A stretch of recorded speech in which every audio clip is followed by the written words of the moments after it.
Hey everyone, it's just Josh. I'm here in the heart of Chelsea today at one of my favorite watering holes in the city called Barracuda. You know, one of the things I love doing most is sharing my love of New York with people. So today we're going to head down to the Lower East Side to the Christopher Henry Gallery. They always have something awesome, and we managed to catch the opening night show of Johnny Rozsa's celebrity photo exhibit called Untouched.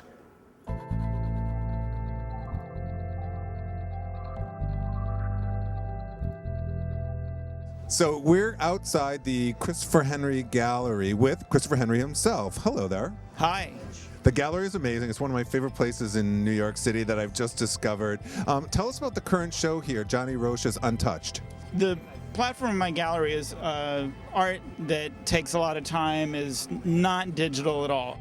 I love the obsessive manual process, and so I met Johnny and he said, I've got all of this work from the 70s and 80s, like just analog photography. There was no slimming somebody down with a Photoshop or anything.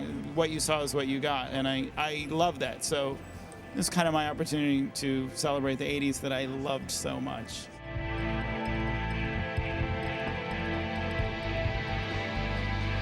Basically, it's a collection of photographs that span over 30 years of Johnny's career, documenting various celebrities, musicians, and actors. And we particularly chose to highlight Lee Bowery in this show because those images are just so iconic and legendary, and some of our favorites from his body of work.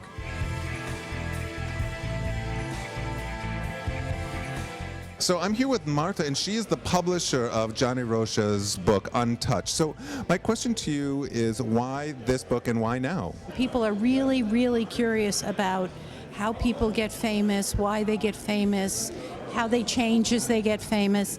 And this book was an incredible opportunity because most picture books are a moment in time, and this was taken over a long period of time. And you really do look at some of these pictures and you're not really sure exactly who they are. And you begin to see the effect that celebrity actually has on people just by looking at the pictures. You don't need any words, you don't need any explanation. So it was pretty much irresistible, I felt. And Johnny is such a personality himself that he just brought so much to it, and I think you actually see him in the work as well.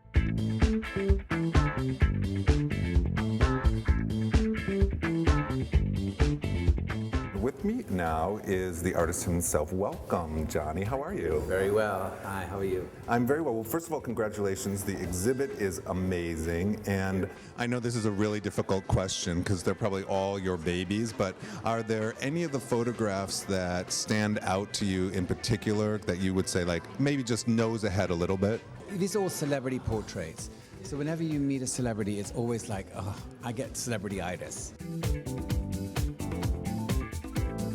I mean, I would have a really hard time picking one myself. I was thumbing through the book today, and I was so overwhelmed by the beauty of the photos. Why did you decide now was the time to do the photo book? I'm not a hip photographer anymore, and I just thought that I had to find a way to sort of like recharge my career in photography, and I thought that doing a book would remind people that I'm still around. And if there's one thing that you want people to walk out of the gallery with, not only just this evening, but when they come in and view the photos, what would that be? A book. No, I want them just to feel inspired, and I really want to create value with everything I do. So I want to really have people to have a really good feeling about living, and that if you have a big dream, no dream is impossible, and especially in New York. As someone who works helping curate galleries, like, what is it that you hope when people come in the door of the gallery, they see and then sort of take away with them?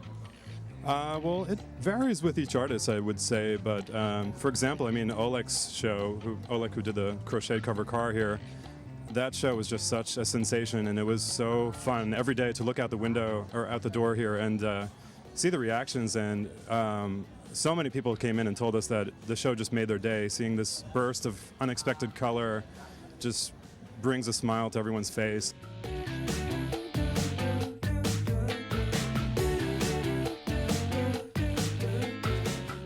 hello there. Hey, how you doing? I'm very well, thank you. Look at this. Tell us a little bit about this installation. And I've been doing this for a really long time. And so tell our viewers what exactly we're standing in here. Well, we're standing in, I think, the perfect room. It started with the idea that I've been placing bicycles around the city, and then the car. So after having objects, I realized I had to create the actual room for those people who have those objects around. That's how it started. Well, I'm going to provoke you because I know the answer to this, but I think people would be like, hey, all of that knitting in that one room. Well, And how do you respond to knitting? knitting is for PUS star, star, star, star. Knitting is for pussies. And there's no machine involved also, unfortunately. I wish there would be crocheting machine, but unfortunately it's one hook after hook, you know? So did you get that? Like all of this was done by hand. I mean, if you could... Friends, you know, I have no friends. Every Friday, Saturday night, I sit by myself in a rocking chair, you know, with the cat on my lap, and I crochet watching TV. I don't believe it. But I have seen her sit and crochet when I came to the exhibit, and originally we're sitting and crocheting something very long. So it's really amazing. And so what happens with this now after it leaves the Christopher Henry Gallery? Well, maybe we'll never leave. We actually gonna take it in the end of November to Scope, to Miami, and then we're gonna try to find a new home for it. Meaning some collector who has a really, really big house, I can have it, the whole installation. Well, all right, collectors, you saw it here. Come out and get this piece of unusual, beautiful work of art. And I again, cannot recommend it more. So come down to the Christopher Henry Gallery and check it out. Thank you so much. Thank you.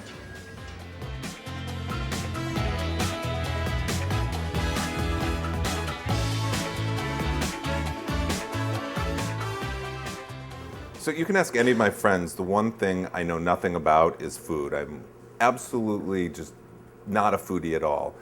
But one of my favorite places in New York is a restaurant on the Lower East Side called Alias. It combines sort of a down-home, low-key atmosphere with great food and a fun place to go with friends and have cocktails. And so we popped in there the other day just to have lunch.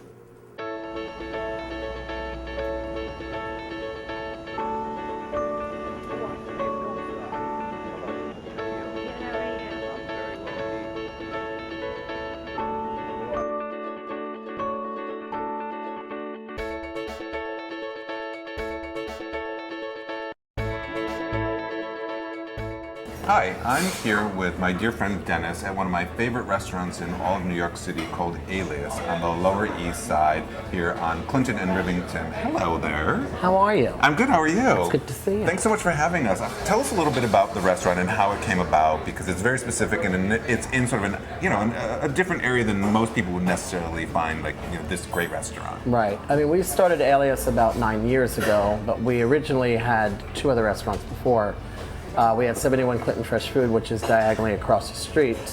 And I had always looked out after having 71 and looked at here and said, I love this space. So this was actually the third restaurant.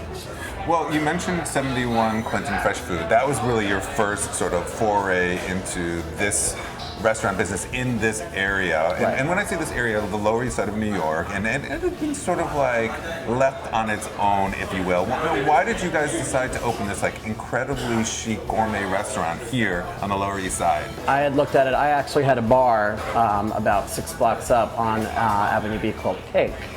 And that's another story, but anyway, we both looked at the space and I fell in love with it, and now it's just like we have to take it. So that's kind of how we took that, and that just really morphed into this whole restaurant scene down here. We're kind of the first high-end restaurant in the Lower East Side. Well, I remember coming down, I don't know, probably 10, 12 years ago, Yeah. and it was really like crapped out down in this neighborhood, and yet there was this beautiful, tiny little chic place, and like you would see, like you were saying, like drug dealers on the corner, yeah. but like limousines lined up along Clinton Street, Oh, yeah. and it was like a celebrity destination here on the Lower East Side, and, Yeah. and I think in a lot of ways, and correct me if I'm wrong, like was responsible for the revitalization of this area. Definitely, Ludlow Street had its own thing going, but it was more bars. So Clinton Street became like kind of the restaurant row. Well, I know like it is really ethnically diverse, and one of the things that I like to do is walk around. And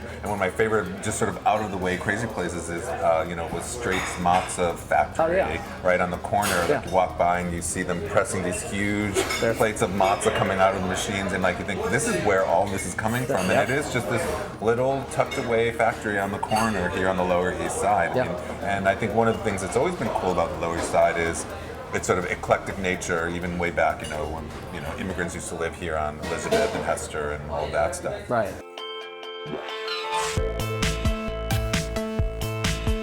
What is it about Alias that is so unique? We do like a lot of very fresh market-driven American cuisine. So we have two sides of a menu. The menu one is like eat with your hands. So you can get tacos, nachos, hamburgers, that side. And the other side is a little bit more for dining. So you can have a really nice meal here, or you can just get something quick to eat and go. And you have a couple special things, like on Sunday your brunch is really special. Yeah, brunches are great. Brunches we do kind of a southern kind of flair to it. So brunch we do on Saturdays and Sundays. Sunday night we do a $30 three-course tasting menu, which is great. And then actually the restaurant is closed on Mondays. So we decided that, the space is closed, we should do something. So we're getting chefs from around the city, people that have had restaurants for 20 years that are no longer have the restaurants because their rents have gone up or whatever. So they're doing roving, sit-down dinners. It's a very much like how a 71 used to be. It's like one seating. We do like 4 or 5 courses. It's $40. It's all on the web. That's amazing. Yeah. And if you had to say, like, I know when I was telling people that I was coming down here to shoot, someone was like, order the fried chicken. Right. But what would you say are some of the highlights of the menu? It just depends on what you want to eat. I mean, we have like a rack of barbecued ribs with onion rings and coleslaw, and those are great. You know what I mean? Then, like people love the hamburger here. The hamburger is great. So it kind of depends on what you're in the mood for. Well, I always have one of my favorite things is a good old-fashioned Bloody Mary. We do a crustacean Mary, which is basically an Old Bay rim and then a shrimp, and we use like fresh horseradish and Worcestershire sauce, and we make a real Bloody Mary. And then like there's a double Bloody Mary called the Harry Mary, so it's double vodka if you're really hungover. Stuff like that. Sounds right up my alley.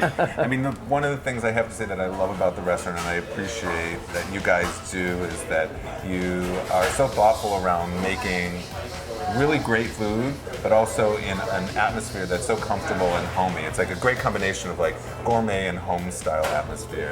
And that's one of the things I love about Alias. Yeah, it's a very neighborhood restaurant. That's kind of what it's become now because, there's so many restaurants that come and go, but it's just, it's good food, it's at a good price. I mean, that's kind of what we try to do. Well, thanks so much for having us down here, and we're going to take a little peek in the kitchen. Yeah, definitely. Okay. All right. Cool.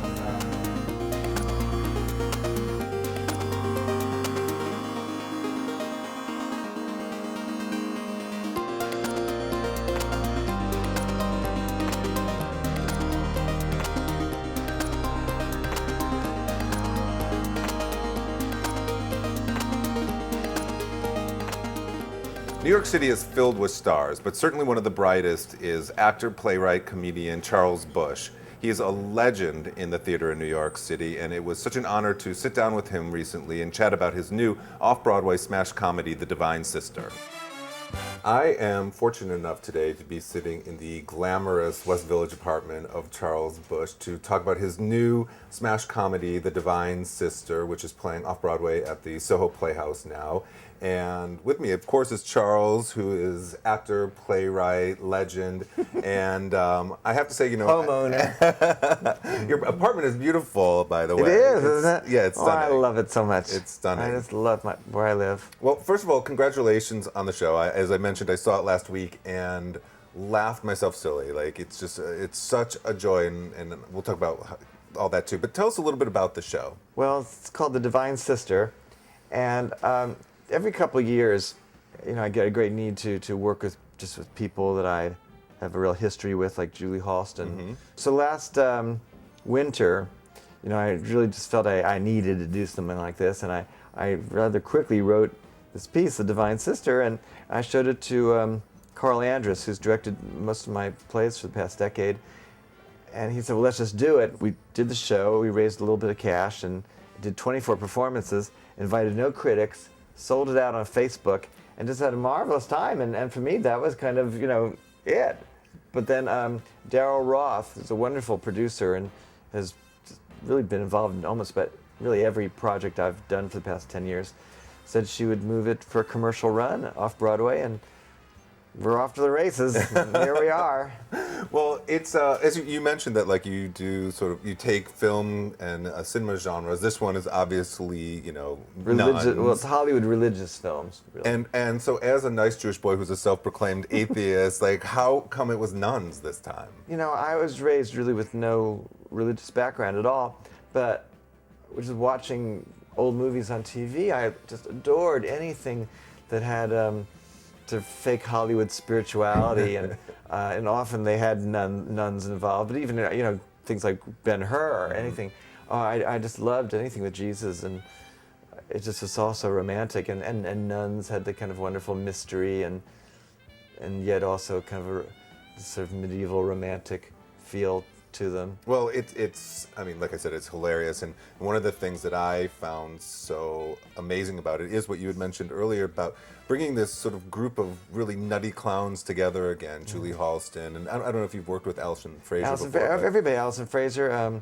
So I've worked with all of them, and all the designers, and it's comfort. It's wonderful, and they're also skilled. This is this kind of camp, outrageous comedy playing is a tricky thing, because in unskilled hands it can go just so over the top and winking and grimacing and no truth, no guts to a play, and this is just a really highly skilled group of actors. I'm very proud of the production. It almost seemed as if you wrote each one of these characters a particular aria, Oh yeah. And each one delivers 100%, whether it was the old Jewish lady, or certainly Julie's character, your character, Alison's character, everyone has these shining moments in the piece that are just stunning, and I think that's an absolute tribute to the writing. And I think sometimes people don't understand how skilled that has to be to make those performances shine like that. Well, if you have wonderful people, you want to give them wonderful moments, and when I write parts for these specific people. And in some ways, I feel like, it's the old Hollywood studio system. Have stars under contract at MGM, and each one has to shine. It's like Grand Hotel, where you have Garbo and Joan Crawford. Everybody has to have their moment. Well, there is a special relationship, particularly with Julie, that you have. Yeah. I love watching. It's like watching Lucy and Ethel, or any I'm glad you say that, because that's how I feel. It's a great comedy duo, the two of you. It's extraordinary. And how does that feel? I don't know when the last time you guys worked together was, but how does it feel being back together with her? That's got to be somewhat rewarding. We have such a marvelous chemistry, and I think one of the interesting things about what we do together is that she sort of plays the kind of drag queen role in a certain sense. She's really the outrageous clown, and I'm kind of the more restrained, elegant lady in a certain sense. This is the first time, we talked earlier, that you're doing this open-ended run off Broadway. Help, Josh, help me. So, what are some of the challenges, Charles, of doing 8 shows a week off Broadway?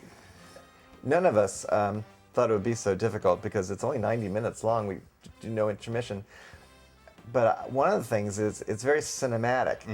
Each scene flows into the other, and since I only do one costume change for this little flashback, but otherwise I'm just always in the habit.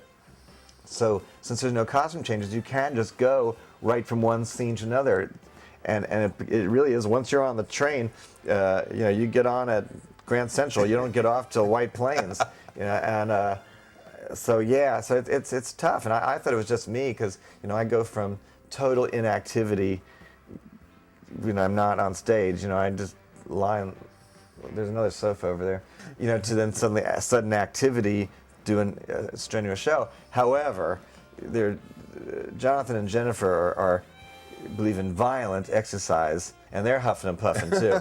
So I think, well, all right, so it's not just me.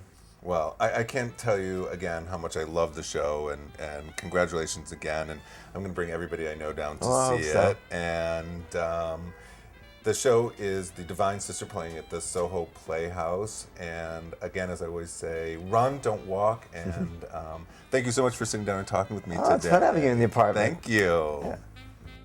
Well, thanks for joining me. I hope you'll come back next time for more art, music, and fun. And when you're in New York, just ask for Josh. Thanks for joining me, and we'll see you soon for more fun and art and... Oh, no. Oh my God, I look ridiculous. No, Hi, I'm at the... Well, thanks for joining me, and come back next week for more art, Sorry. Next time. Well, thanks for joining me. Next time. Hi, I'm at the Christopher Henry Gallery on the Lower East Side at 112. Well, thanks for joining me. Hopefully you'll... What did I say? Do I look like a moron? Well, thanks for joining me. Next time, join me for more art and music and food and fun. And, next time we'll have... What did you say? Well, thanks for joining me. Jesus, I don't know why I can't put that in my brain. Oh, I have a good one. Without using any names, one of my pet peeves is when porn stars suddenly become political and they don't know what they're talking about, but suddenly like we're supposed to take these like porn stars' word to be the truth. I mean, who do they think they are? They take their clothes off for the living, and we're thankful and we're grateful that they do, but like, really, seriously, they get politically active and then they start writing essays on every blog, on every website about things that are way above their head, and they don't even have a clue as how to approach most of these topics, like pedophilia. Do we really need to hear a porn star's opinion about pedophilia? Don't we really all know what that is? Anyway, it just drives me insane that we're supposed to take them for like some serious pundit.